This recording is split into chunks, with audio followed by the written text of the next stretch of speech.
الحمد لله رب العالمين وأفضل الصلاة وأتم التسليم على أشرف المرسلين سيدنا محمد وعلى آله وأصحابه أجمعين. أما بعد إخواني أخواتي السلام عليكم ورحمة الله وبركاته. Le sujet qui va nous occuper, comme l'a rappelé Cheikh Mbarak, c'est la vie spirituelle au service de la vie quotidienne.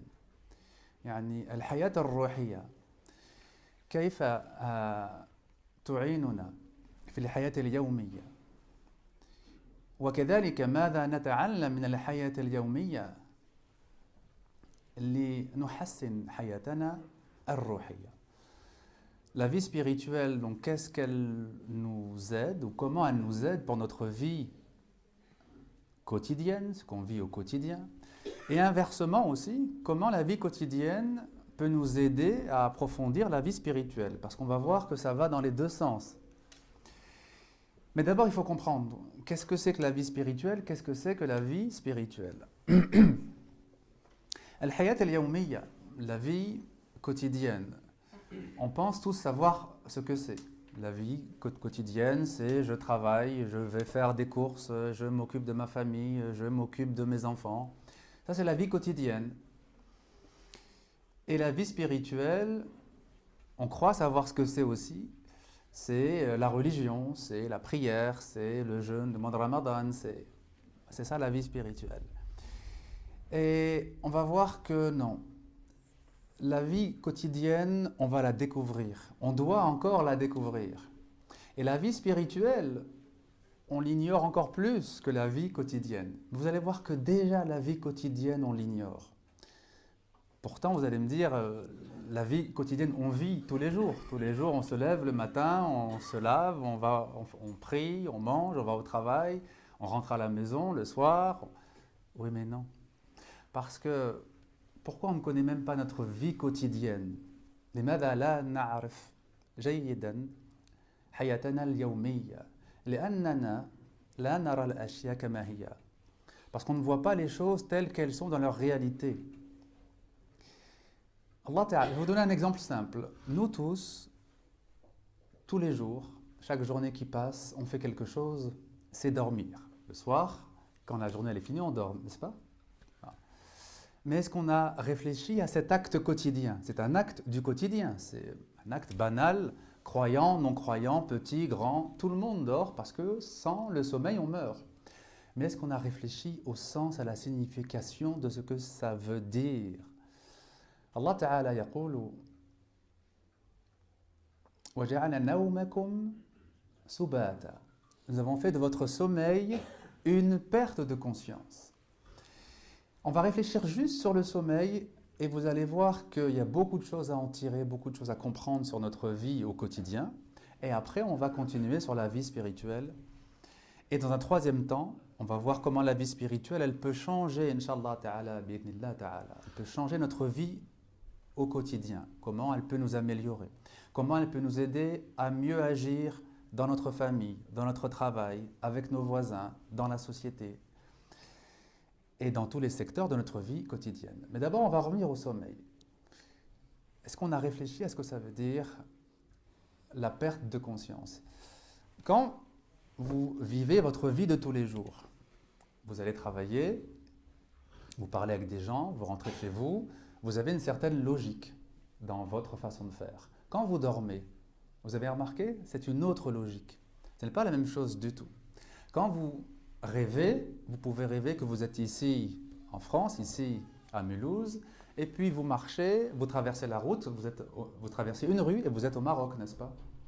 Et votre rêve continue, et vous allez visiter votre famille, vous parlez, vous faites des choses, et après vous traversez la rue, vous êtes à nouveau en France, ça vous paraît normal, n'est-ce pas? Ça ne vous paraît pas choquant dans le rêve. Et quand vous vous réveillez, vous dites: ah, c'est bizarre, j'ai fait un rêve bizarre. J'ai rêvé que je traverse la rue, je me retrouve au Maroc. Vous trouvez bizarre au moment où vous vous réveillez, mais dans le rêve, non. C'est quelque chose qui est acceptable. C'est une autre façon de penser, une autre façon de voir. Parce que dans les rêves, il y a ce qu'on appelle rumuz, des symboles. Les rêves sont symboliques, n'est-ce pas? يعني اللبن في المنام ماذا يعني؟ العلم. أليس كذلك؟ Quand on rêve que l'on boit beaucoup de lait, vous avez des hadiths qui nous disent que ça veut dire qu'on va recevoir la science, n'est-ce pas? Les rêves sont symboliques. Si vous achetez un cheval dans le rêve, ça ne veut pas dire que vous allez commencer à faire de l'équitation. Ça peut vouloir dire autre chose. Si vous perdez vos dents dans le rêve, ça ne veut pas dire que vous allez avoir une maladie au niveau des gencives. Ça peut vouloir dire autre chose. Les rêves, ils sont symboliques. Qu'est-ce que ça veut dire? Pourquoi Allah Ta'ala, il nous fait vivre toutes les nuits quelque chose qui est étonnant? En tout cas, étonnant quand on se réveille. Qu'est-ce qu'Allah Ta'ala, il veut nous montrer à travers les rêves? Vous savez que Rasul a dit que la prophétie est finie. Il n'y aura pas d'autres prophètes après lui. Il a dit, mais il reste quelque chose. Il reste quelque chose de la prophétie. Al-Mubashirat. Qu'est-ce que c'est que les annonciatrices? C'est le rêve véridique que peut voir le croyant, n'est-ce pas? Et il a dit, c'est 1/46e de la prophétie.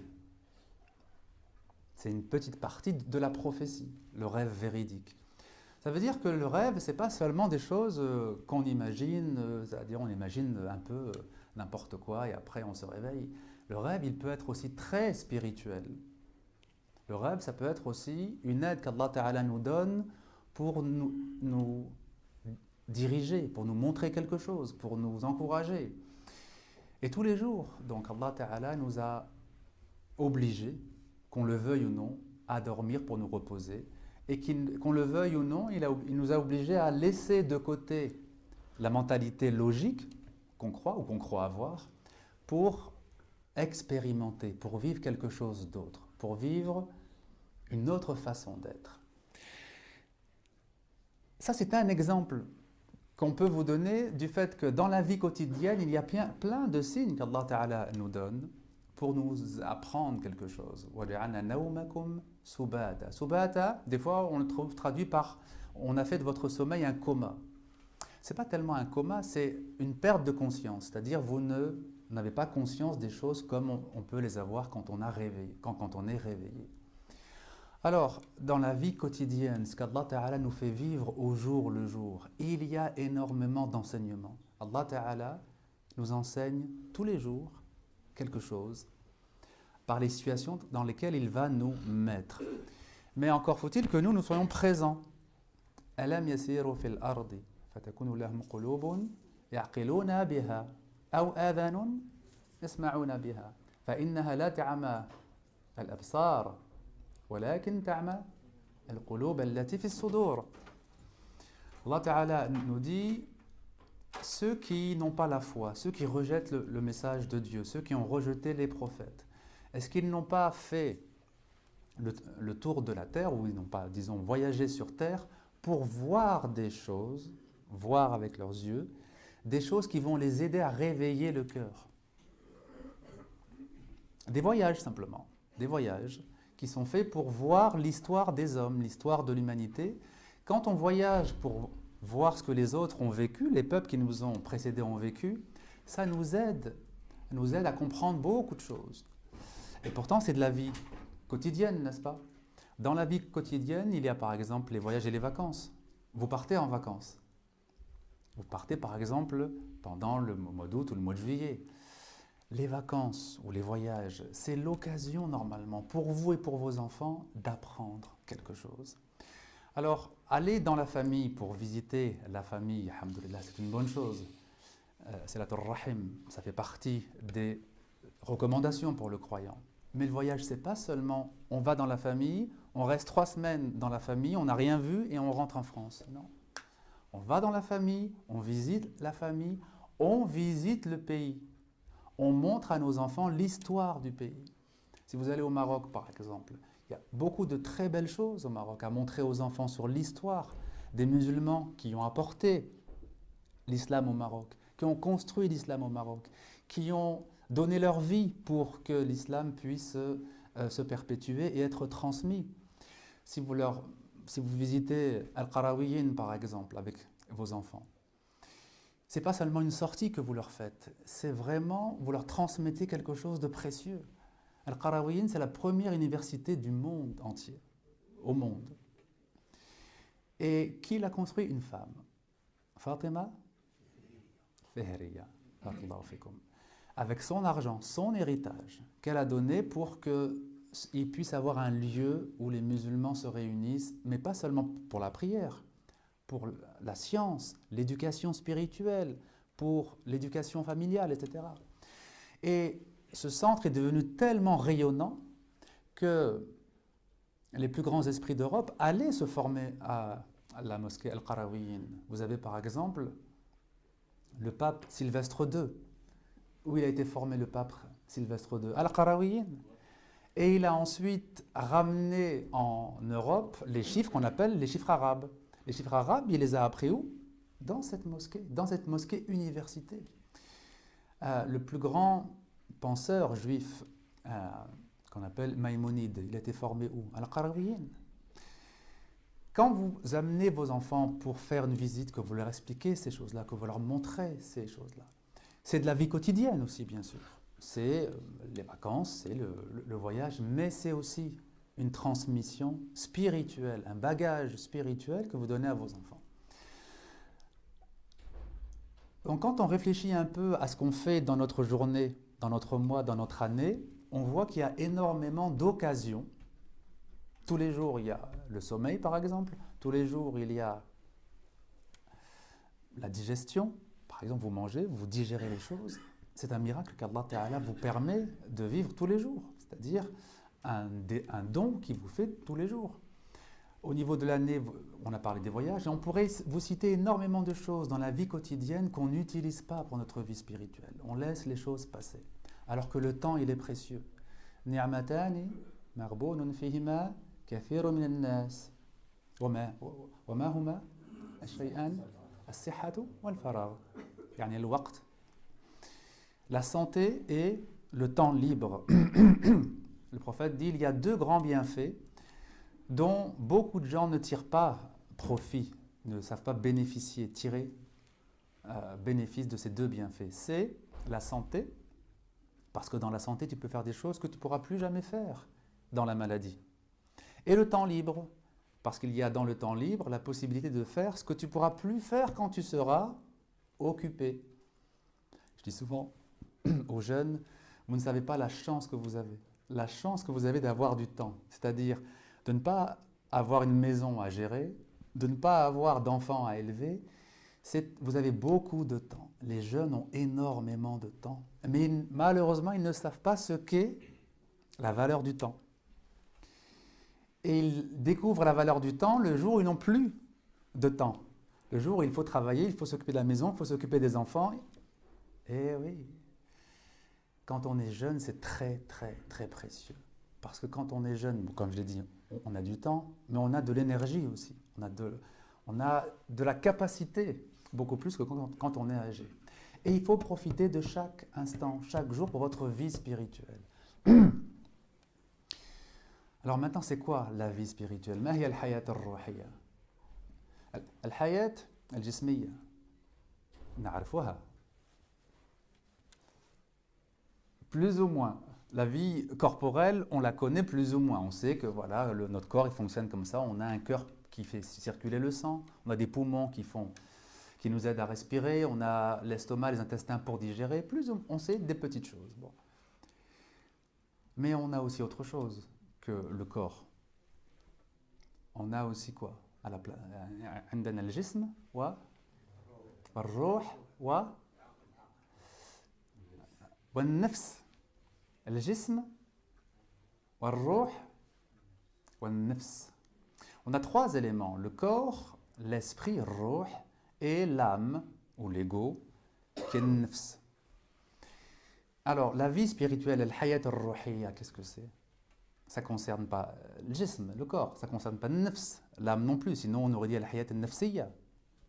Si on dit الحياة الروحية, c'est qu'on veut parler de quelque chose d'autre que le nafs, que l'âme.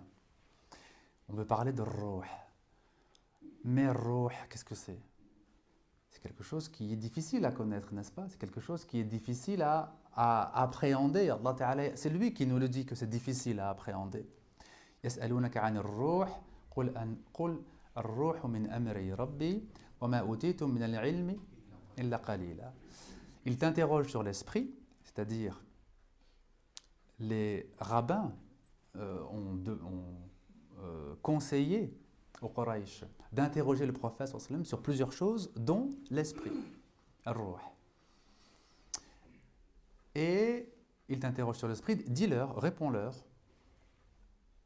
l'esprit relève d'Allah, appartient à Allah, relève de ce qui regarde Allah Ta'ala. Et vous n'avez reçu de science que très peu. Ruh, on ne peut pas le définir en quelques mots, on ne peut pas l'expliquer qu'est-ce que c'est comme ça en quelques mots. On ne peut que le découvrir progressivement, on peut s'approcher progressivement. Comment? Quand on purifie son cœur. L'imam Al-Ghazali, rahimahullah, il a écrit un petit livre, un petit traité, qui s'appelle Kimya Sa'ada. Kimya ou Sa'ada, ça veut dire l'alchimie du bonheur. Comment tu vas atteindre le bonheur dans cette vie et dans l'autre vie. Et il dit, pour atteindre le bonheur dans cette vie et dans l'autre vie, il faut développer ta vie spirituelle. Et pour développer ta vie spirituelle, tu dois purifier ton cœur. Parce que qu'est-ce que c'est que le cœur? Le qalb. Tout à l'heure, on a dit le jism, ruh al-nafs. Maintenant, on vient encore avec un mot nouveau, le qalb. Alors, comment il se situe, ce cœur, par rapport à ces trois choses? Et même Al-Ghazali, il nous dit le qalb, c'est comme un récipient. C'est la même racine que qalib. Le qalib, qu'est-ce que c'est? C'est un moule, n'est-ce pas? Un moule qui vient recevoir quelque chose. Le cœur, c'est un récipient. Et dans ce récipient, qu'est-ce qu'il y a? Ruh, qui est dedans, au fond. Et au-dessus, qu'est-ce qu'il y a? Nafs. Nafs, l'âme, avec ses qualités et ses défauts. Parce qu'Allah Ta'ala, il nous dit wa nafsin wa masawwaha fa'alhamaha fujuraha wa taqwaha. L'âme, elle a des qualités, elle a des défauts aussi. Tout le monde. Ça n'existe pas quelqu'un qui n'a que des qualités dans son âme. Là. Ça n'existe pas quelqu'un qui n'a que des défauts non plus. Même si on a l'impression qu'il est vraiment mauvais, qu'il est méchant. Il a une part de taqwa, même s'il ne le sait pas. Et celui qui croit qu'il est parfait, il a une part de fujur, même s'il ne le sait pas. Parce qu'Allah Ta'ala a créé l'humanité ainsi. Wa nafsin wa masawwaha. Ça fait partie de l'équilibre, l'équilibre qu'Allah Ta'ala a donné. Donc dans le cœur, qu'est-ce qu'il y a? Il y a le ruh, bien sûr. Mais le ruh n'est pas libre dans ce cœur. Il est prisonnier de nafs. D'accord? De cette âme avec ses maladies, avec sa part de fujur. الفجور قد يكون الكبر الحسد الحقد إلى آخره البخل كل ذلك من الفجور. La part de transgression qui est dans l'âme, ça peut être très variable. Pour certains, c'est de la méchanceté, de l'avarice, de l'égoïsme, de l'orgueil. Il y a beaucoup de maladies différentes. Et taqwa aussi, la piété a plusieurs formes. Mais tout le monde a cette part-là. Si notre ruh, il est faible ou il est comme éteint au fond du cœur, c'est parce qu'il y a cette nafs qu'il faut purifier. Il faut purifier la nafs. D'où le fait qu'Allah Ta'ala nous dit قَدْ أَفْلَحَ مَنْ زَكَّاهَا وَقَدْ خَابَ مَنْ دَسَّاهَا. A atteint al-falah, la grande réussite, la belle réussite, a atteint le succès auprès d'Allah, celui qui a purifié son âme. Et va être perdant, celui qui va laisser son âme se corrompre, qui va laisser son âme aller vers les mauvais comportements, vers les péchés, vers les défauts, etc. Alors, vous voyez que dans notre cœur, il y a beaucoup de choses, n'est-ce pas? Il y a beaucoup de choses dans notre cœur. Il y a quelque chose de très beau, qui est ruh, mais il y a aussi dans nafs des choses qui sont bien et des choses qui ne sont pas bien du tout. Et on est obligé d'avoir une démarche de tazkiyat an-nafs. Ce n'est pas simplement pour quelques-uns, par exemple, pour ceux qui s'intéressent à la spiritualité, pour ceux qui sont imams, pour ceux Non, c'est chaque croyant, chaque musulman doit faire l'effort, parce qu'Allah Ta'ala dit « قَدْ أَفْلَحَ مَنْ زَكَّاهَا وَقَدْ خَابَ مَنْ دَسَّاهَا ». Alors maintenant, vous voyez un petit peu ce qu'il y a dans le cœur. Comment la vie quotidienne, elle peut nous aider à purifier cette âme et à laisser Ruh respirer un peu, rayonner. La lumière de Ruh qui rayonne dans le cœur. Comment la vie quotidienne peut nous aider à cela? La vie quotidienne, ce qu'Allah Ta'ala nous donne à vivre chaque jour, c'est exactement le remède dont on a besoin. الدواء الذي نحتاج إليه ما هو؟ ما يعطي الله تعالى لعبده كل يوم. Le remède dont nous avons besoin, c'est ce qu'Allah Ta'ala donne à chacun au jour le jour. Si tu es dans une situation difficile professionnellement, c'est parce que tu as besoin de ça. C'est un bien pour toi. Si tu as une maladie, c'est un bien pour toi. Tu en as besoin pour l'instant. Si tu as des difficultés familiales, c'est un bien pour toi, tu en as besoin. C'est pour t'aider qu'Allah Ta'ala donne cela. Parce que parmi les noms d'Allah Ta'ala, qu'est-ce qu'il y a? Al-Karim, le généreux. Et le généreux, il donne des bonnes choses ou des mauvaises choses? Des bonnes choses. Allah Ta'ala ne donne que des bonnes choses. Alors pourquoi nous, on ne le voit pas comme des bonnes choses? Pourquoi on le voit comme une souffrance, ou bien comme une épreuve, ou bien comme une difficulté? Parce que notre regard, nos yeux ne sont pas à la bonne place. Nos yeux ne sont pas à la bonne place. Ils voient à l'envers. Il faut les retourner. قال رسول الله صلى الله عليه وسلم ليس بمؤمن مستكمل الإيمان من لم يعد النعمة مصيبة والرخاء نعمة. N'est pas vraiment croyant, ou n'a pas la foi complète, celui qui ne considère pas l'épreuve comme un bienfait et la facilité comme un malheur. L'épreuve comme un bienfait et la facilité comme un malheur.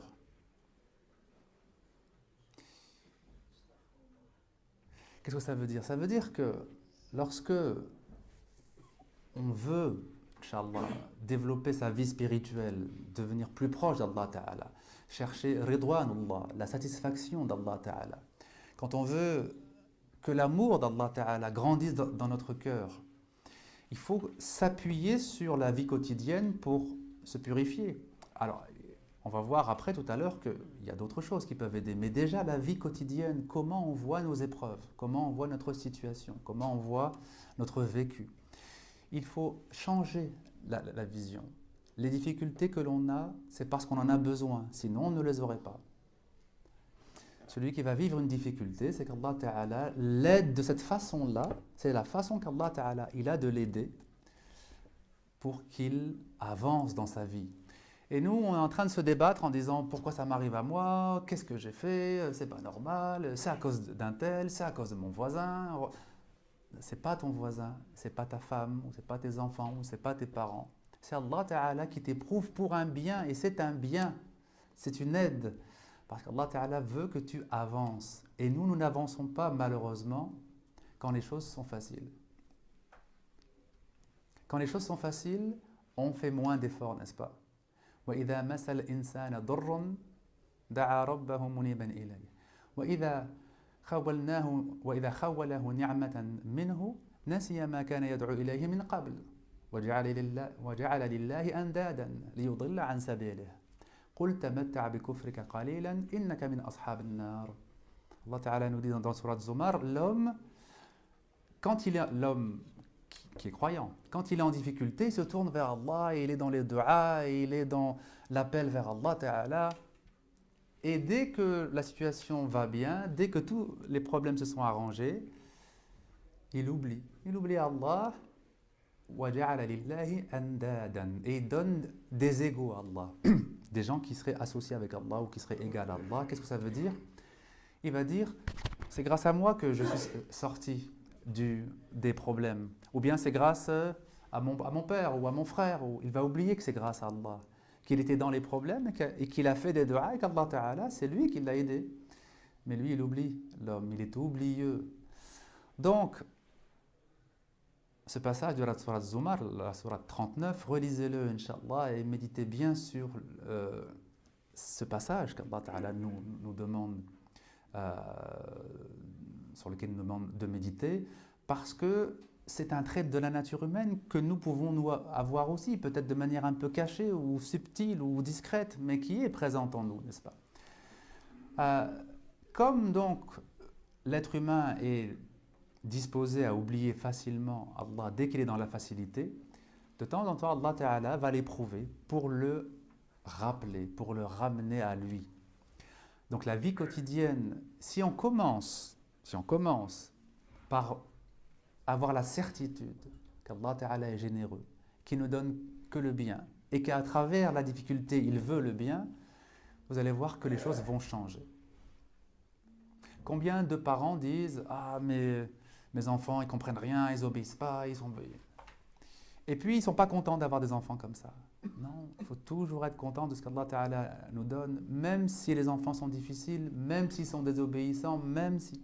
Parce qu'à partir du moment où on accepte l'enfant tel qu'il est, c'est seulement à partir de ce moment-là qu'Allah Ta'ala il nous permet de l'aider.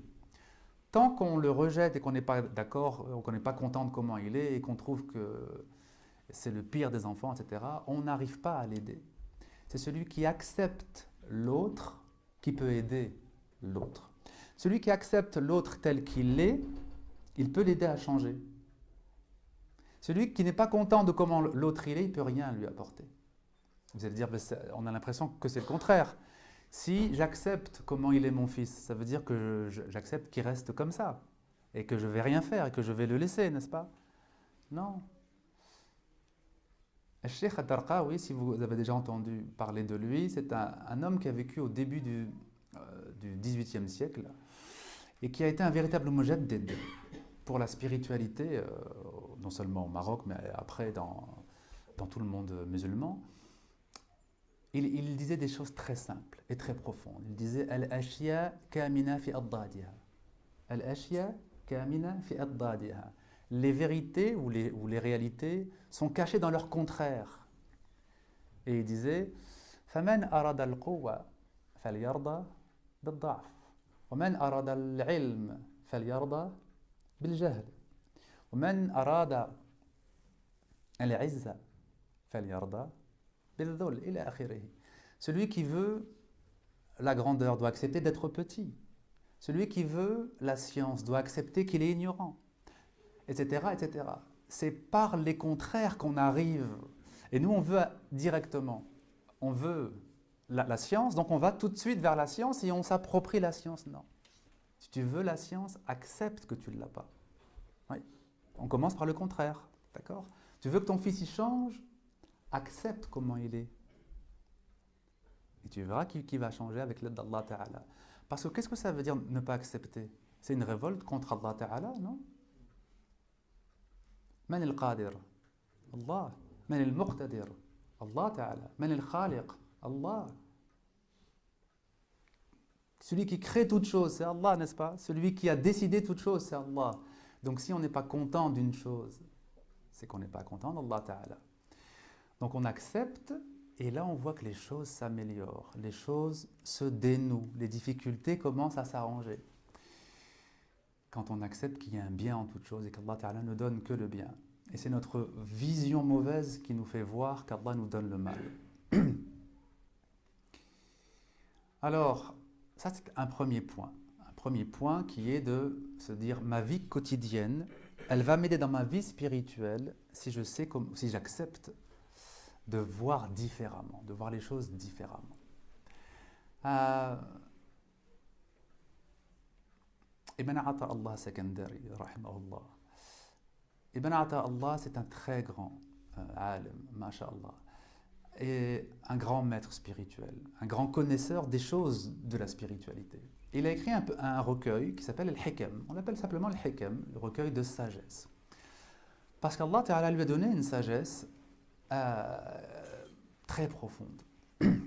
Et il a mis donc sous forme de petites phrases courtes, des fois 2-3 phrases, des sagesses qui sont extrêmement précieuses.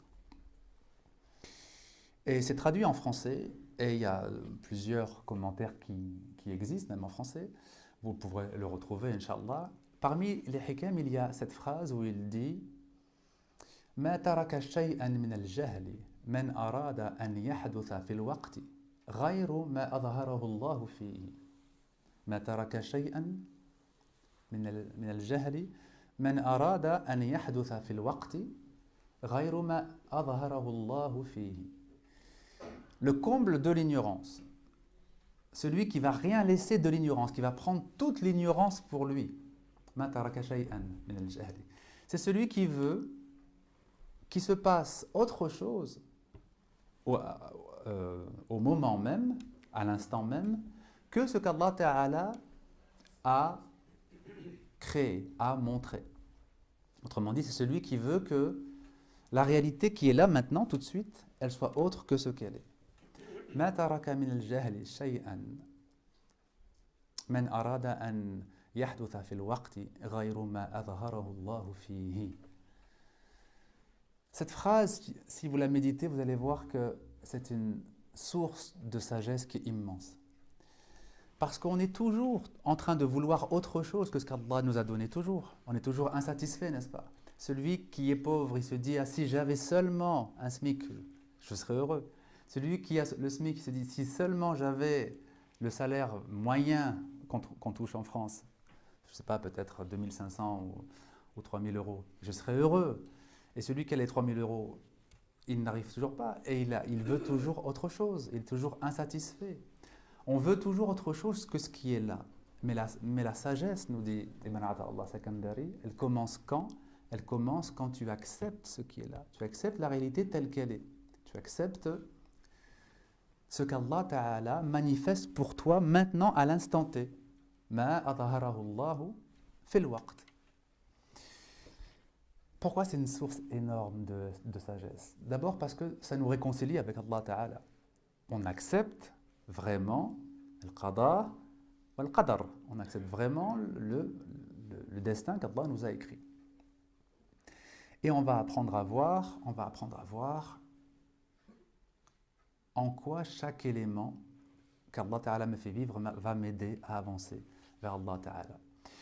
Et cette sagesse, cette hikmah, c'est la chose la plus précieuse qu'on puisse avoir, n'est-ce pas? Parce qu'Allah Ta'ala nous dit يُؤْتِ الْحِكْمَةَ مَنْ يَشَاءُ وَمَنْ يُؤْتَ الْحِكْمَةَ فَقَدْ أُوتِيَ خَيْرًا كَثِيرًا فَقَدْ أُوتِيَ خَيْرًا كَثِيرًا وَمَا يَذَّكَّرُ إِلَّا أُولُو الْأَلْبَابِ. Il donne la sagesse à qui il veut, et celui qui a reçu la sagesse, il a reçu en vérité un bien qui est immense. Une richesse qui est immense. Khayran kathiran. Qui nous dit khayran kathiran? Allah Ta'ala. Allah considère que la sagesse, elle est grande. C'est lui le grand, n'est-ce pas? Al-Kabir huwa Allah. Et pourtant, il nous dit que la sagesse est grande. Mais ne le savent, ne s'en souviennent, ne le comprennent que ceux qui sont doués d'intelligence. Il n'y a que ceux à qui Allah Ta'ala a ouvert la compréhension, qui comprennent que ce derrière quoi il faut courir, ce n'est pas le matériel. Non, ce après quoi il faut courir, c'est la sagesse. Si vous devez courir pour quelque chose, si vous devez pleurer pour quelque chose, si vous devez vous fatiguer pour quelque chose, fatiguez-vous pour la sagesse. Et vous allez recevoir beaucoup plus que toute la fatigue que vous pouvez mettre dans le travail, dans la recherche des biens matériels, de la voiture, de la maison. Parce que celui à qui Allah Ta'ala va donner cette sagesse, elle va lui servir dans tous les aspects de sa vie. Elle va lui servir à aider sa famille, aider ses voisins, aider ses collègues, aider sa société, la société dans laquelle il vit. Comment il va pouvoir les aider? Par la sagesse qu'il a. Oui. Comment le prophète sallam a transformé les sahaba? كيف أخذهم من الجاهلية إلى أعلى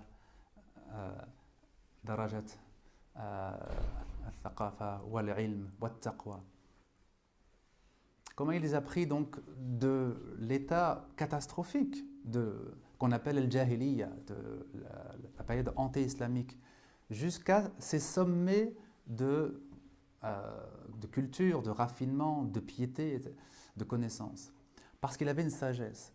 Et je vais vous donner un exemple de sagesse au quotidien que le prophète sallam, ou avec laquelle il a éduqué un compagnon dont j'aime beaucoup parler, parce que c'est un jeune qui est extrêmement fougueux. Ce jeune, c'est Mu'adh ibn Jabal. Mu'adh ibn Jabal, si vous m'avez déjà entendu dans des conférences, vous savez que j'aime beaucoup parler de lui, parce qu'il y a beaucoup à tirer, énormément à tirer de ce sahabi, radiyallahu anhu, wa an sahabati ajma'in.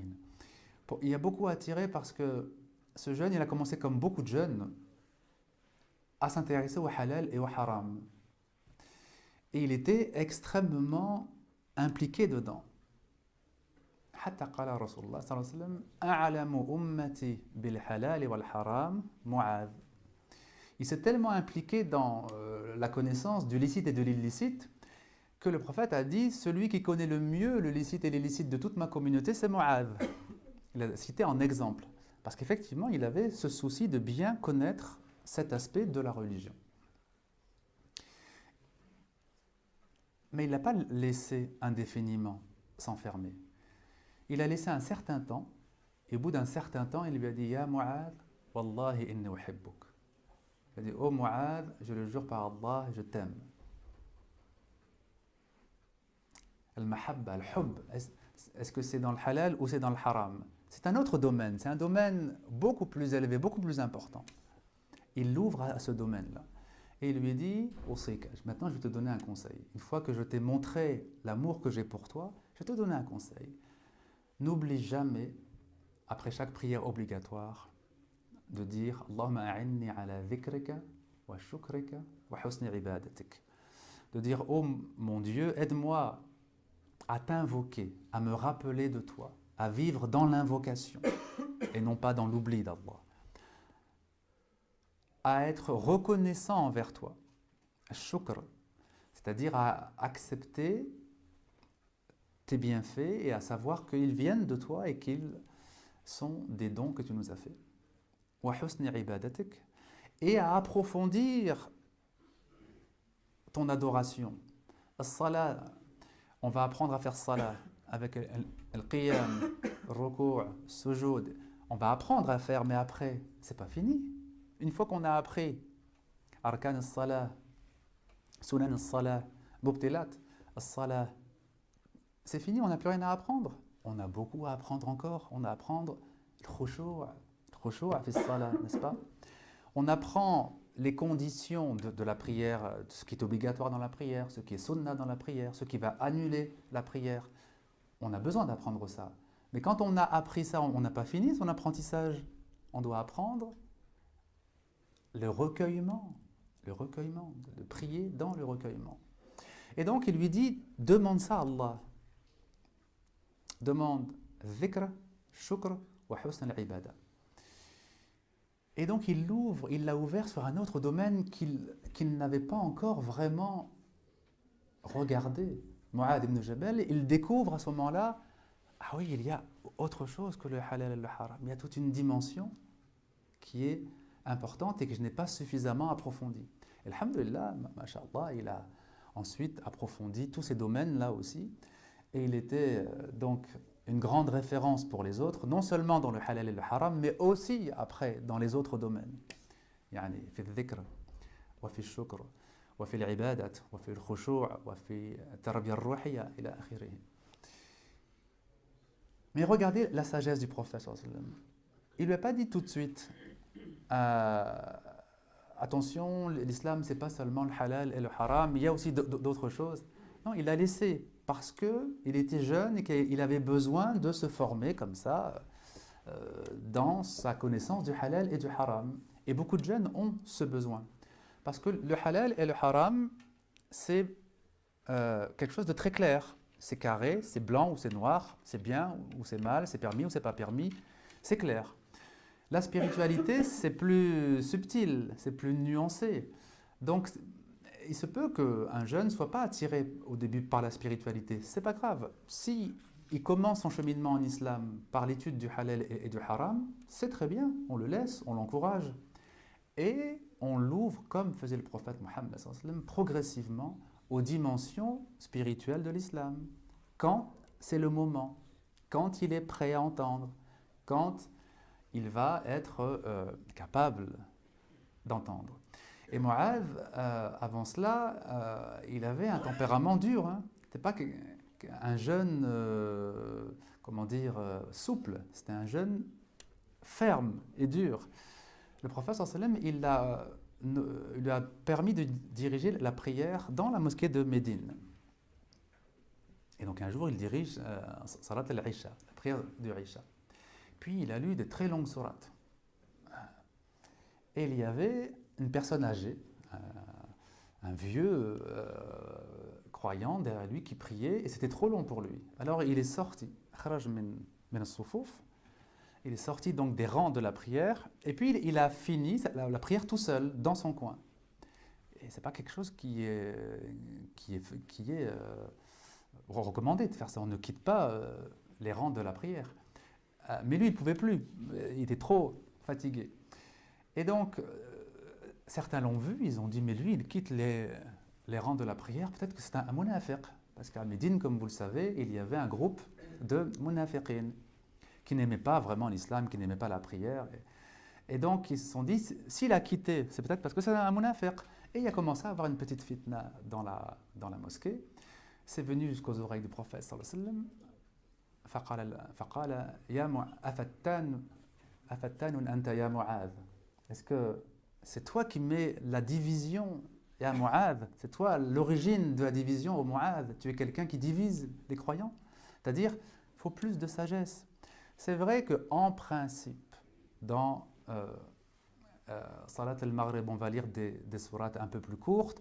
Dans Salat al-Isha, des sourates un peu plus longues. En principe. Mais il faut être souple. Il faut savoir aussi dans quelles conditions on est. Et il faut savoir qui est là. Si on est tout seul ou bien avec une ou deux personnes, on peut faire des longues sourates. Si on est dans un grand groupe, il y a des vieux, des jeunes, des malades, des gens en bonne santé, il faut penser à ça. Il faut avoir la sagesse de penser à ça. Donc regardez comment le prophète Mohammed éduque au quotidien Mu'adh, le jeune Mu'adh, qui est encore jeune, qui est encore un peu, disons, dans la ferveur de la jeunesse, comment il l'éduque progressivement à comprendre les choses, à développer donc sa spiritualité. Donc ce dua que vous connaissez tous, Allahumma a'inni ala dhikrika wa shukrika wa husni ibadatik, ce dua, comment nous l'avons eu? À travers l'éducation de Mu'adh ibn Jabal. Et ce dua, il contient les éléments de la vie spirituelle. Al-dhikr, al-shukr, wa al-ibadat, wa al-khushu' fi al-ibadat. Alors, donc, comment on peut nous, maintenant, à travers ce que j'ai dit, utiliser la vie quotidienne, les événements de la vie quotidienne pour renforcer notre spiritualité? On a dit, en voyant les choses comme venant d'Allah Ta'ala, et 2, en comprenant que chaque situation, c'est comme un remède, un médicament qu'Allah Ta'ala te donne pour te guérir d'une maladie, pour te guérir d'une difficulté. Et maintenant, on va voir un troisième élément, Inch'Allah. Dans ce hadith, qala Rasulullah sallallahu alayhi wa sallam, afdalul iman, le meilleur de la foi. Qui et quel musulman, quel croyant n'aimerait pas connaître ce qu'est le meilleur de la foi? Afdalul iman an ta'lama anna Allah ma'aka haythuma kunt. Le meilleur de la foi, ou ce que la foi a de meilleur, c'est que tu saches qu'Allah Ta'ala est avec toi où que tu sois. C'est ce qu'on appelle al-muraqaba, la conscience de la présence d'Allah Ta'ala. Allah Ta'ala est avec nous toujours, n'est-ce pas? Il est présent, il voit toutes choses, il connaît toutes choses. Mais c'est nous qui sommes absents, trop souvent absents à lui. Et comme on est trop souvent absent à lui, notre vie spirituelle devient faible.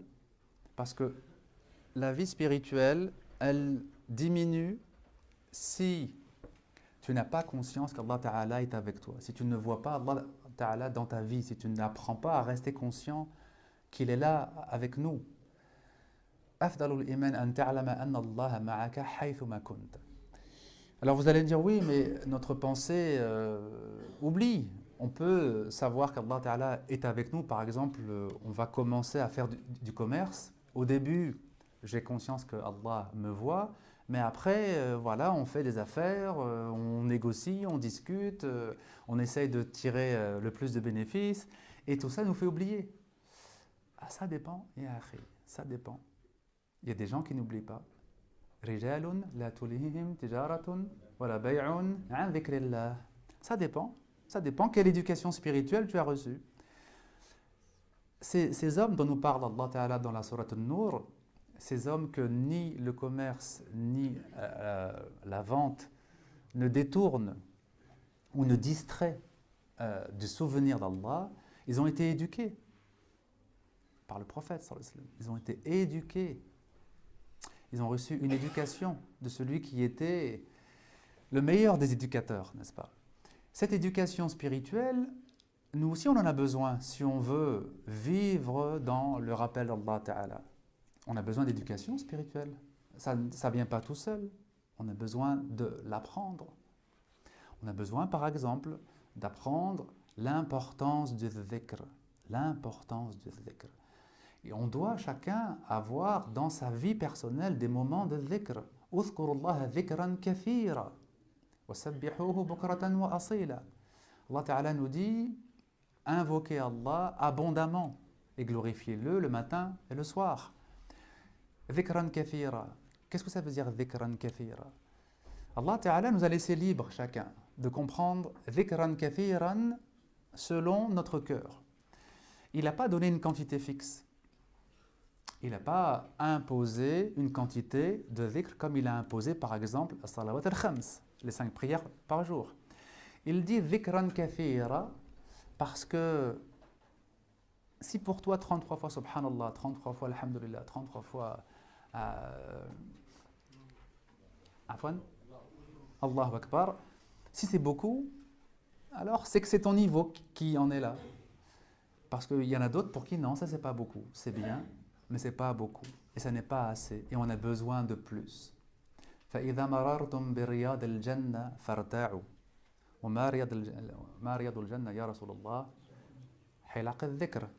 Si vous passez par les jardins du paradis, rassasiez-vous. Et on a demandé, mais que sont les jardins du paradis, ô envoyé d'Allah? Et il a dit, les assemblées où on se rappelle Allah, les assemblées d'invocation. Alors, donc on a besoin aussi de recevoir cette éducation spirituelle, cette pédagogie qui va nous aider à renforcer donc ce lien spirituel. Maintenant, si dans votre vie de tous les jours, vous ne prenez un quart d'heure seulement, c'est pas beaucoup un quart d'heure après le subh, le matin, un quart d'heure le soir avant de dormir, pour répéter simplement quelques formules de dhikr, si vous le faites régulièrement, vous allez voir que dans votre cœur, Inch'Allah, va venir halawat al-dhikr, la douceur, la beauté de l'invocation d'Allah Ta'ala. Et on va terminer sur ce hadith du prophète où il nous disait jaddidu imanakum, renouvelez votre foi. فقالوا يا رسول الله كيف نجدد إيماننا فقال أكثروا من قول لا إله إلا الله. Il a dit renouvelez votre foi, rendez votre foi nouvelle. Et on a demandé au envoyé d'Allah comment on va renouveler notre foi, et il a répondu multiplier la répétition de la ilaha illallah. Donc si vous le faites simplement 100 fois le matin, 100 fois le soir, ça vous prend 10 minutes. Si vous le faites avec sincérité, avec piété, avec khushu', vous allez voir que effectivement, masha'Allah, le cœur en est revivifié. Le cœur en est apaisé. Et tout cela va vous permettre ensuite, dans votre journée, d'avoir plus facilement le rappel d'Allah. Si le matin, vous consacrez vraiment un temps à Allah, c'est-à-dire que salat al-subh, ce n'est pas juste 2 rak'at faites à la va-vite avant de partir au travail, mais que vous essayez de vous organiser pour avoir un vrai moment d'adoration d'Allah, un moment de prière, un moment de lecture du Coran, un moment de zikr, vous allez voir que dans la journée, ce sera plus facile pour que votre vie quotidienne puisse nourrir votre vie spirituelle. Alors, alhamdoulilah, ceux qui font cela, ceux qui font l'effort de faire cela, on voit que Allah Ta'ala leur accorde un tawfiq, si bien que dans leur famille, avec leurs enfants, avec leurs voisins, au travail, sans forcément parler de l'islam, sans forcément de faire une da'wa ouverte, mais leur présence, leur façon d'être, le calme qui se dégage d'eux, Nour ala wujuhihim, la lumière qui se dégage de leur visage touche les gens et change les choses. La vie quotidienne, elle est embellie par la spiritualité, vraiment. J'ai enseigné dans des collèges et des lycées d'enseignement public pendant 15 ans. Souvent dans des collèges et des lycées dits difficiles, dans des zones difficiles. Wallahi, jamais je n'ai vu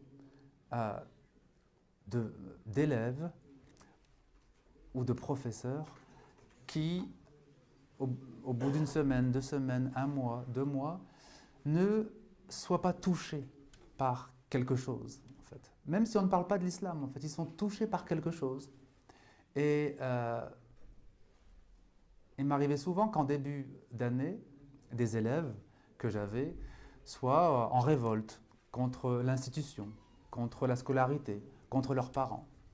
Et souvent, au bout de 2 mois, 3 mois, 6 mois, quelque chose s'ouvre dans le cœur de l'élève et dans la relation avec moi, les choses changent.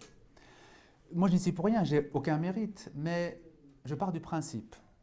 Et Inch'Allah, je crois que c'est un principe qu'on devrait utiliser plus souvent.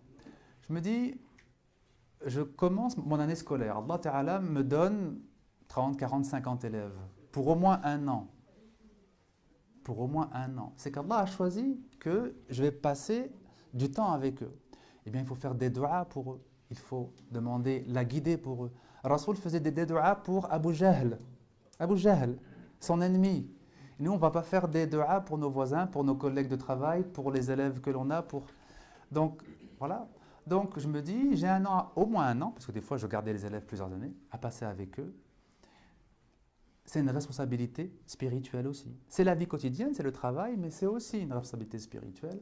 Et il se passe, alhamdoulilah, des choses très étonnantes quand on s'en remet à Allah Ta'ala et quand on prend conscience qu'il est avec nous, qu'il agit dans la vie, qu'il est présent. وَإِن تَنْصُرُوا اللَّهَ يَنْصُرْكُمْ. Si vous prêtez main forte à Allah, il vous prêtera main forte.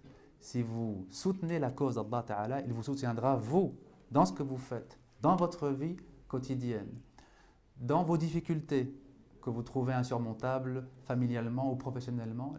Avec l'aide d'Allah Ta'ala, les choses changent. Wallah yaftah alayna wa alaykum. Wa yuwaffiqna lima yuhibbuhu wa yarda. Et on va passer, Inch'Allah, maintenant, peut-être aux questions.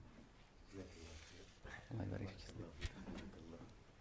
جزاك الله خير شيخنا بارك الله فيك حفظك الله وكرمك ان شاء الله تعالى الأذان c'est dans Inch'Allah 3 minutes نأذنوا après نصلي إن شاء الله avant de faire الأذان y a-t-il une question تفضل كمال.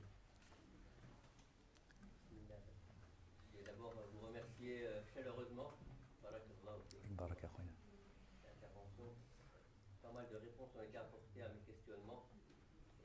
Et pour résumer, en tout cas, ce que j'ai succinctement retenu, j'ai beaucoup apprécié de cette approche de l'acceptation de l'épreuve dans notre vie quotidienne.